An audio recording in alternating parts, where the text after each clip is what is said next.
Hi friends, today I will explain you how to make homemade Caesar salad sauce. Everything is homemade. I will explain you what kind of the ingredient necessary for make this sauce. My name is Barwa.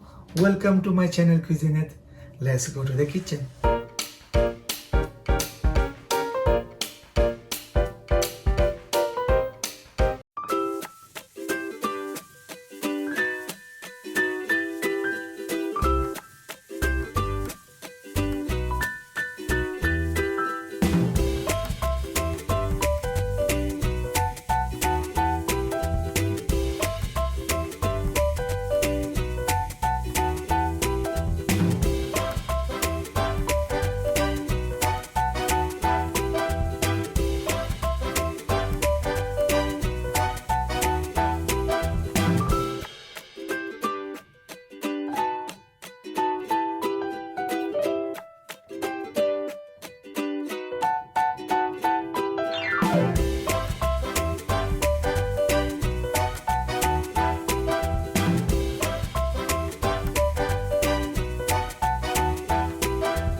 So today we know how to make homemade Caesar salad sauce. You can use with any kind of the salad, and you also conserve inside your refrigerator, and you can use whenever you need it.